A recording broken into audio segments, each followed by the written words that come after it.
I'm sorry. Why are you laughing? I don't know. Those are two words that are really hard to say. Maybe you're laughing because I don't do it often. No, I'm laughing because it's true. It's hard to say when you just say them straight like that. Mm-hmm. Yeah. Those two words, I don't know if you've got kids or remember being a kid, but trying to say I'm sorry or teach kids to say I'm sorry is really hard. It usually involves a lot of timeouts. Yeah. And coaching, and then you can get them to say the words. Sorry, I'm sorry, but you know right away, I don't think you really are. So trying to get feeling sorry genuinely and saying sorry at the same time is not just difficult for children, it's difficult for grown-ups. Yep. And believe it or not, it's difficult for husbands and wives. Yep. So that's what we're talking about today is making apologies. We're Brian and Elisa Hope. With lots of years as a pastor. And a lot of years as a mental health therapist and even more years being married. We've got hopes for your marriage. Here we go. Here we go. Well, this is a simple thing, but there sure are a lot of ways it goes sideways. Oh, yeah. And I think the first thing to try to figure out is what even is an apology? This is one of the first things we get wrong is knowing exactly what an apology is, or at least having a rough idea of what an apology is. Yes. An apology is a recognition of wrongdoing.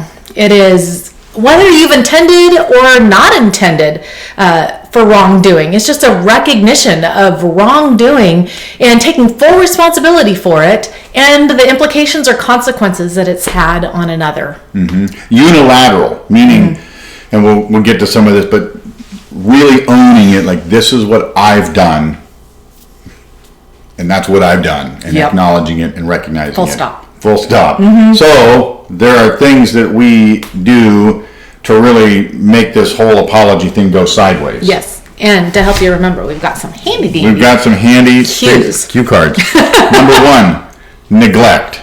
I'm just gonna not do it.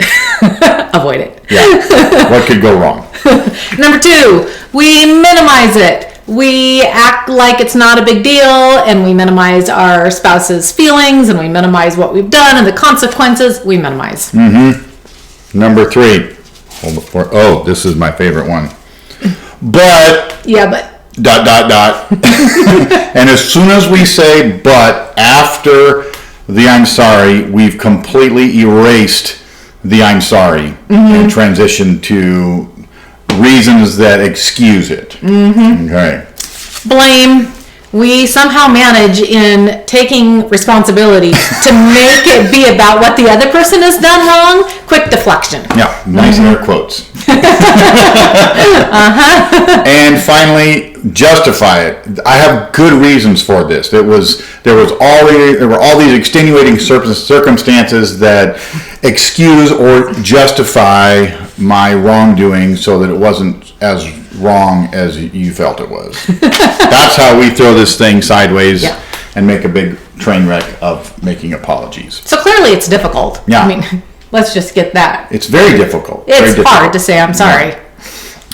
One of the things that makes it so difficult is our own pride. We just don't like being wrong. Mm-hmm. Mm-hmm.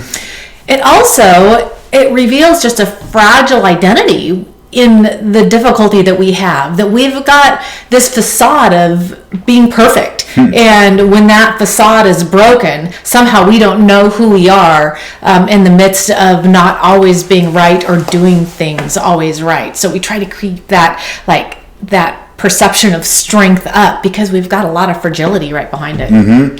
Yeah, and speaking of strength, that is another reason why this can be so difficult. Maybe especially for us men, that we have believed that showing vulnerability, saying we're wrong, admitting failure is a sign of weakness, and we're supposed to maintain this show of strength and ability and capability and all these things, and that's just wrong. That's just wrong.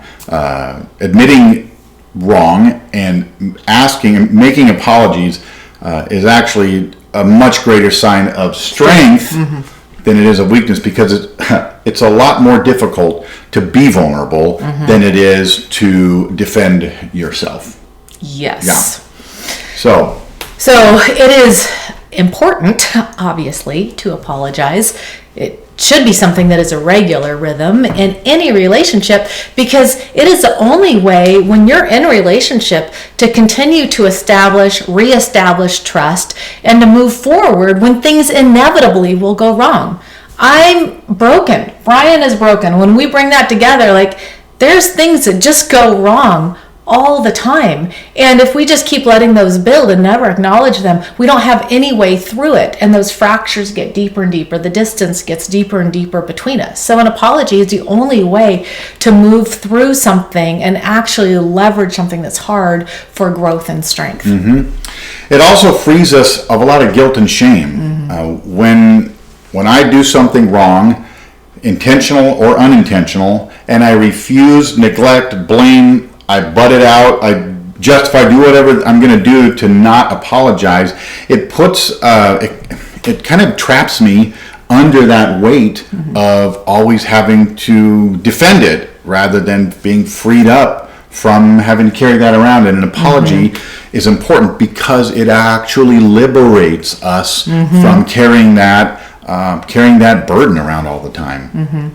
And similar to what I said about trust, it does open us up for growth. We want to be people individually, and we want to be in relationships that are continuing to grow, to move forward. And if we don't ever acknowledge that there's areas of needed growth, areas where we've sinned, and it's impacted one another, areas of limitation, areas where we assumed, make the list, but if we don't ever take responsibility for that, it really limits us in our ability to learn from it. Yeah, so much growth in the best ways available to us when we can begin to freely apologize without all the junk. Yeah. What we want you to lean into in terms of how to take these steps towards being a better, is this a word? Apologizer? Apologizer. It is now. Bam. Is remembering the truth of the gospel. The reality is, and we'll talk about this in future episodes, how to receive and how to take an apology. There's a lot there in terms of forgiveness. We'll get to that in the future. But the reality is that you may not be in a relationship when making an apology in deep earnestness is going to be received well. Or even feel safe. Or as you mentioned earlier, it may be something that you've apologized to somebody in the past and it was used against you and held over you and it turned out to be really feel like a bad decision. And we know that's a reality, and rather than trying to figure out how to make your marriage the perfect environment for apologizing, which would be great, we're getting there, we want you to draw back on the fact that you have a perfect relationship with God in Jesus, whose forgiveness has been, poured out in infinite abundance, so that you are always accepted, so that you can draw upon that for the courage and the vulnerability to go to your spouse and say, I'm sorry. Whether or not he or she receives it well, we don't know. But we know that you're received well in Christ and that you can draw from that love and acceptance to make apologies to your spouse. So the handle's pretty easy. We want you, and we need to continue to just practice saying, I'm sorry. Full stop. Full stop. Full stop. Period. From that heart of being honest and authentic, from a place of being rooted in who we are in Christ, so that we don't have to defend, we don't have to do any of those things that go sideways. Just practice saying, I'm sorry. Think that's it? I think that's it. Those are our hopes for your marriage, and we look forward to seeing you next time. Yep. Hope you have a good day.